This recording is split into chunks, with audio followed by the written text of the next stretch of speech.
Wait, what? We're getting rain? Oh my god, that's so cool. iRacing rain is coming Finally next have month. wet weather in Come on, update. Where's the update? Finally.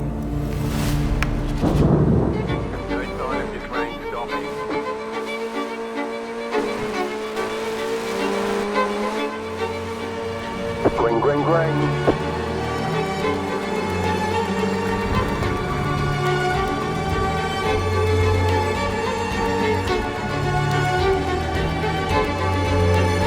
There's an incident ahead.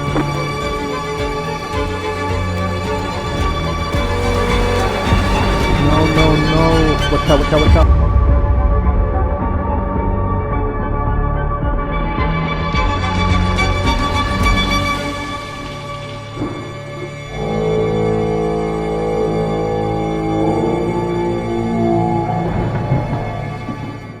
So where did everyone go? When sim racers see that a session might have rain, they just don't race it. We've all seen it. Participation plummets the moment a forecast says wet. And that's really strange to me because this is the most advanced, most anticipated weather system that sim racing has ever seen. There's been years of hype and memes about it never arriving, but promises that if it did, it would change everything. But nearly 2 years later, it's barely on the schedule and most people are still completely avoiding it. But it's not your fault. iRacing messed up. There's something going on with the weather. I'm Henry. I crash, I race, I run experiments, and I tell stories within sim racing. But yeah, I mostly crash. And if you enjoy people who take this all way too seriously, please like, subscribe, and check the links in the description. Now I'm going to be big-headed for a second and just tell you that rain was the best thing that ever happened to both my I rating and my safety rating. So over the next 15 minutes, we're going to dig into what went right, what went wrong, how iRacing can fix it, and importantly, how can you learn to love the British weather. You already know the cliches about staying off the rubbered line and avoiding puddles, so why does it still feel so, unpredictable? And how do absolute aliens like Dario lap the entire field in a 30-minute race? Let's get into it. Here's a race from just a couple of months after the rain update. Me and Dario were going head to head all week at a very wet Spa-Francorchamps. And it shows just how good the rain is, so let's hop on board Adnan's drone as we head down towards turn 1. I get a good launch by just rolling off the brake in first gear, then we hold Dario to the inside by getting in his mirrors and dart to the outside and take the wet line around turn 1. And let's annoy the purists by turning this on, as it illustrates how we both dance around the racing line. I strongly recommend this to anyone who's unconfident in racing in the rain. Like bloops, it's just a useful tool. It's especially useful if you're someone that gets caught up in battles or you struggle with the lack of visibility in the rain. The thing that people tend to get wrong is that there is no golden rule for what will have grip and what won't have grip. So painted lines, sometimes they've got high grip paint. Curbs, sometimes they're jagged and scatter water, they catch the tyre and they provide you with that grip that you need. The rubbered line, sometimes it's like ice, but sometimes it's usable. It's even more evident in older circuits where patches grip completely differently in the wet. A line could go from grippy to unusable and then back again as the rain washes away the rubber.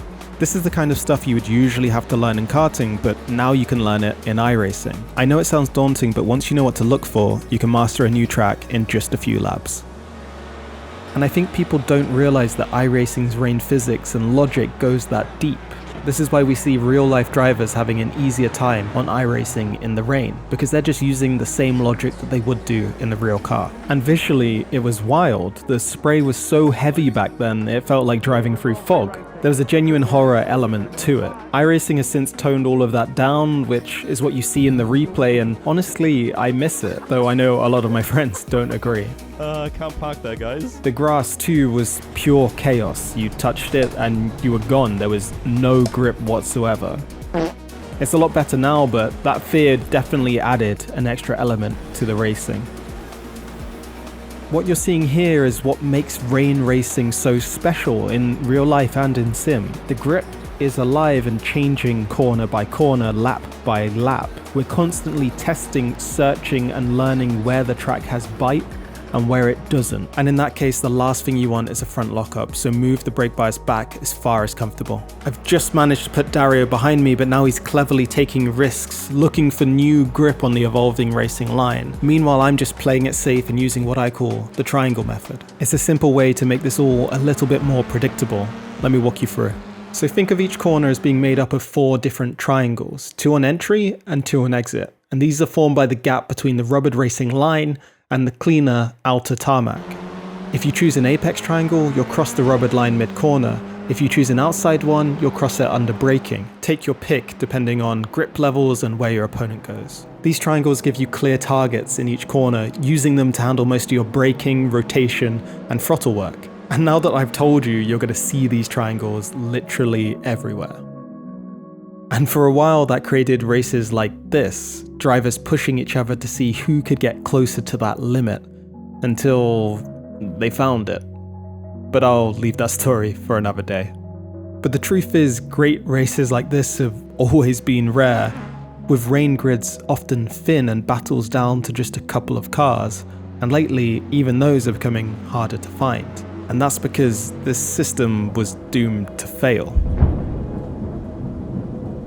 I'm going to show you in the simplest way possible what iRacing has got wrong with the weather.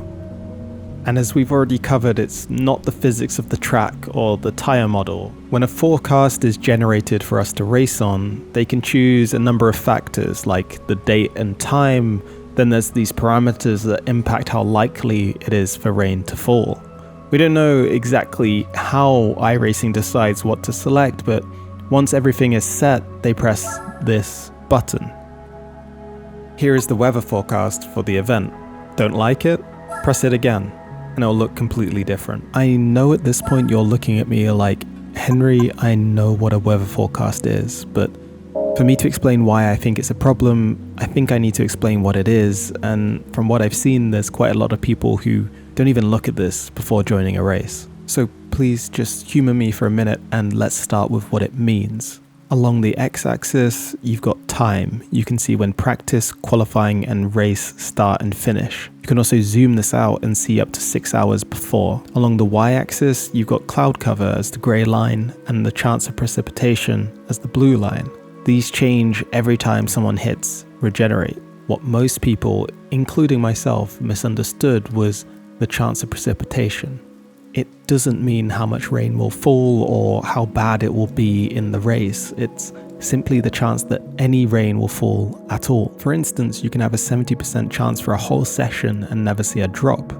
Or you can have a 50% chance and end up gridding on a track like this, or this. Again, great. Yes, Henry, this is what a weather forecast is, so how is that a problem? Well, this weather forecast or seed is generated once and then reused for the entire week. There should still be variation, but there isn't because of all of the other factors. It's not always identical, but you know you've experienced this. Take our Spa race, for example. The seed had spawned a heavy, guaranteed 100% rain cell an hour before the session. It dumped water all across the circuit and then cleared off before the race. The track was always wet and never truly dried. People were very frustrated because the schedule would say 30% chance of precipitation, yet every race was wet. The same issue ruins other weeks in completely different ways, where some seeds bring practically red flag conditions every race for a whole week, or identical dry to wet transitions hitting at exactly the same time. What I'm trying to say is a static seed with specific parameters means that you'll get little to no variety between races, and nerds like me can simply optimize my line for those conditions, and that is how Dario can lap the entire field in a 30-minute race. At the moment, community managers don't decide the forecast. iRacing handles it entirely. They set when it rains, and recently that's meant an unusually dry winter. Okay, now how do you fix that? And please put your suggestions in the comments below, but for me, I think that the solution is to regenerate the forecast daily, or ideally before every single rain-enabled race session. Now, in my testing, this would make rain a lot more rare. And for you, maybe this would mean that you see rain 1 in every 20 races through autumn and maybe 1 in every 40 during summer, but when they happen, they'll actually feel like real weather. Regenerating that seed would simply bring variety and life back to the weather system, making things harder, yes, but equally so for everyone, truly leveling the playing field. You wouldn't be able to just spam wet sessions all week, perfecting the same rain lines over and over. Rain is supposed to be the great equalizer, not a meta to optimize. Now, all of this might sound harsh to you, and maybe you're thinking, hey Henry, I don't like driving in the rain, I only get a few races a week and I don't want to waste them sliding around, crashing into walls. Two thoughts on that. First, there's no guarantee that you'll have an easier time in the dry.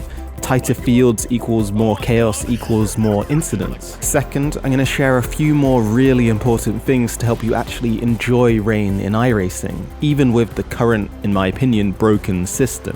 Let's start with something really easy from VRS, who have been supporting me on this video. I often only get 1 or 2 races a week myself, so I also don't have time to relearn a track just for the wet. So here's what I do, and it literally takes less time than clicking join and waiting for the sim to load you into the session. Open your browser, head to VRS Data Packs, pick your car and track, and then just watch a lap. You can even watch it in 2 times speed, and you can do nearly all of this before the sim even puts you in the session. Finding a safe and consistent line is the hardest part about driving in the wet. VRS's in-house aliens have already done all of the hard work. All you need to do is remember the line and replicate it. So that's your baseline, but the other half of rain racing is the triangle method and the tires.